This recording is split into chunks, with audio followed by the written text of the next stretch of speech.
फैजुल्ला कमोगा साहब, महंगाई की शरह 9% तक बताई जा रही थी, सिंगल डिजिट में आज से कोई एक हफ्ता पहले तक, वो अब 17.37 रिकॉर्ड इन्फ्लेशन इस वक्त हो चुकी है पाकिस्तान में। डॉलर जो है वो 178 रुपए तक चला गया। जब 170 की बात होती थी हम कहते थे ये कहने वाले पागल हैं, 170 पे कहां जा सकता है, अब तो ये 180 पर तक पहुंचने वाला है। और हुकूमती जो कर्जे हैं मजमूई तौर पर अंदरूनी और बैरूनी वो 41,000 अरब तक पहुंच चुके हैं। अब काउंटडाउन एक तरह से शुरू हो गया, आपके पास प्रैक्टिकली 1.5 साल पौने 2 साल हैं। ये सब कुछ अंडू हो जाएगा इलेक्शन से पहले? देखिए अमीर अब्बास, मुझे ना मैं गलत बात करता हूं ना गलत बात करने की आदत है। पूरी दुनिया की, मैंने जैसे पहले कहा, मैशतों ने मार खाई है पेंडेमिक के पीरियड में। अब पूरी दुनिया के जो मामलात हुए हैं वहां पे, उसके असरात पाकिस्तान के ऊपर नहीं आने। क्या हम किसी और प्लेनेट के ऊपर रह रहे हैं? क्या हम किसी और सियारे की मखलूक हैं कि हमने उसका सामना नहीं करना? जब अमेरिका जैसे मुल्क में 30% तक इन्फ्लेशन जा सकती है, तो मैं वैसे 17% से इत्तेफाक तो नहीं करता। आप कहते हैं तो चलें थोड़ी देर के लिए इसको तसव्वुर कर लेते हैं। जी, ये रिपोर्टेड है, लेकिन मुझे जो आज अखबारों में रिपोर्ट हुआ है, आज के दिन की आपको बात करूं। चलें, अखबारात में तो बहुत कुछ रिपोर्ट होता है अमीर अब्बास। मैं भी गलत हूं सर, मैं भी गलत हूं, बट मैं तो वैसे बता रहा हूं जो रिपोर्ट हुआ है आज। जी चलें, मैं ये बात कर रहा हूं कि क्या इसकी वजह जो है वो पाकिस्तान तहरीक इंसाफ की पॉलिसीज हैं या ये इंटरनेशनल फिनोमिना है पूरी दुनिया के अंदर? मुझे आप बता दें, मैं भी रिसेंटली बरतानिया में गया हूं, तो मैंने वहां पे पेट्रोल पंप्स पे लाइनें लगी देखी हैं, पेट्रोल अवेलेबल नहीं था।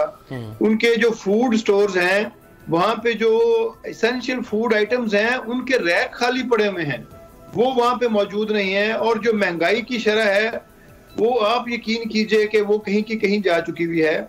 और ये इस चीज का जो है वो आप कहें कि पाकिस्तान तहरीक इंसाफ की हुकूमत इसकी जिम्मेदार है, तो ऐसे मामलात नहीं हैं।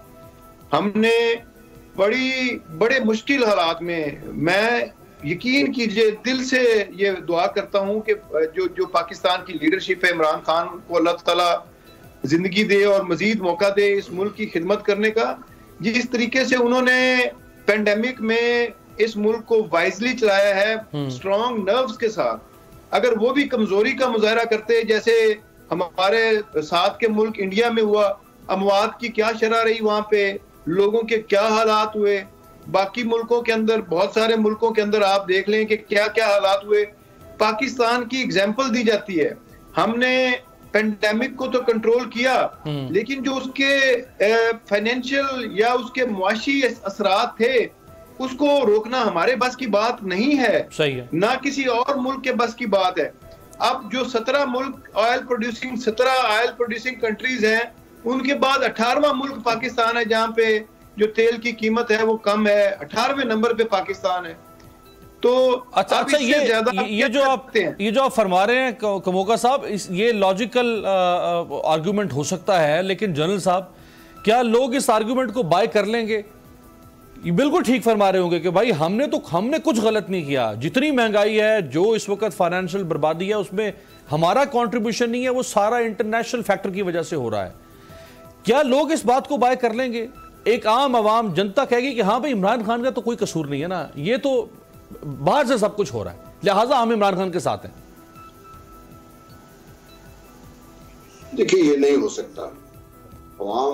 आम आदमी जिस चीज से अफेक्टेड है वो एक हकीकत है, और कमोका साहब की बातें बहुत सही भी हैं, लेकिन यहाँ पे एक चीज और भी याद रखिए, जब ये बात कर रहे हैं कि पाकिस्तान 17 के बाद 18वां मुल्क है जहाँ पे पेट्रोल की कीमत ये है, हमारी आमदनी का भी हिसाब रखें कि हमारी जो पर कैपिटा इनकम है वो क्या है, उनकी पर कैपिटा इनकम जो दूसरे मुल्कों में वो क्या है, वो भी याद रखना चाहिए। देखिए कुछ चीजें हैं जो हुकूमत कंट्रोल में नहीं है, वो मैं और आप समझ सकते हैं, आम आदमी को आप ये बात नहीं समझा सकते। जब वो रोटी लेने जाता है या आटा लेने जाता है या कुछ और अपनी जिंदगी की जरूरत पूरी करने के लिए जाएगा, जब उसको महंगाई होगी तो उसको इससे गरज नहीं है कि पेट्रोल की कीमतें बढ़ रही हैं, कम हो रही हैं। वो तो अपनी हुकूमत से तवक्को रखता है कि इस किस्म जो शॉक्स है, ये जो मेजर शॉक्स हैं, वो हुकूमत किसी तरीके से अब्जॉर्ब करेगी खुश करके। इसमें एक चीज कहलाई जाती है पेशबंदी, कि आप पहले से सोच के बड़ा वाज़ेह तौर पे मसूआ बना के बैठे हुए काम चलते हैं। मैं एक किसान हूं और मैं आज आपको बताना चाहता हूं, कमोका साहब इस बात को मेरे ख्याल नोट कर लेना चाहिए कि आज जबकि आपकी गंदम के बोने का टाइम आया हुआ है, इस वक्त आपकी खाद वो तो मिल रही है तो ब्लैक में मिल रही है और उसकी कीमतें आसमान में पहुंची हुई है। अच्छा, तो क्या इससे आपकी जो गंदम की पैदावार है, जो इस मुल्क की एक स्ट्रेंथ होनी चाहिए थी, वो कम नहीं हो जाएगी इसमें? मैं इस किस्म का और बहुत सी चीजें आपसे कह सकता हूँ। बिजली की कीमतें इस कदर बढ़ गई हैं, हुकूमत कंट्रोल में नहीं होगी, लेकिन जब बिल देने जाएगा बंदा, उसको तो इससे गरज नहीं है। फिर अगर इसी का इफेक्ट आपने ठीक है, अपनी इंडस्ट्री को प्रोटेक्शन दी हुई है, ये certain segment of society benefit कर रहा है इससे, लेकिन उसको प्रोटेक्शन देते देते बाकी लोगों के साथ मसला बना हुआ है। राइट। आजकल खवातीन जो घर में बहस हो रही है कि भाई ये जो गैस की लोड शेडिंग होगी, हम इससे कैसे निपटेंगे इसके साथ, तो ये अलग आपके लिए मसला बना हुआ है। वो तो वजीर साहब सुना चुके हैं कि 3 टाइम गैस मिलेगी। हुकूमत ये क्या कि बरिसमा नहीं हो सकती कि ये गैर जो बाहर हमारे कंट्रोल में ये मामले नहीं थे। इसीलिए तो मैं हुकूमत के पास आता हूं कि इसलिए तो मैं समझता हूं कि पीटीआई की हुकूमत बेहतर होगी या इस पार्टी की बेहतर होगी या नून लीग की बेहतर होगी कि वो इस किस्म के जो इश्यूज हैं उनको बेहतर मैनेजमेंट के जरिए कंट्रोल कर सकेंगे। राइट। या उनका जो इफेक्ट है मिनिमाइज। कुरैशी साहब, आप लठ लेके पीछे लगे हुए ऑपोजिशन वाले हुकूमत के, और हुकूमत कह रही है कि भाई आप अगर हमारी जगह पे आप आ जाएं, कल बैठ जाएं, आप भी जो इंटरनेशनल फैक्टर्स हैं, इंटरनेशनल इंटरवेंशन है, आप उसको रोक सकते हैं तो आप रोक लें। मतलब ये वो कह रहे हैं हमारे बस में ही नहीं है, तो इसमें हमारा कसूर कहां से आ गया?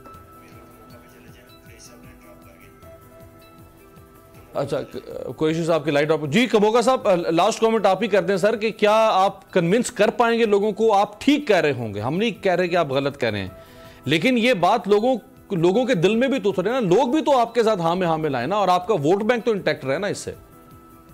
मेरे पास ये बात जो पाकिस्तान का शऊर रखने वाला तबका है, जो आप जैसे ईमानदार पढ़े लिखे हमारे मीडिया के हमारे दोस्त हैं, ये उनकी भी जिम्मेदारी है कि हम अपने लोगों को जरूर इसके ऊपर एजुकेट करें।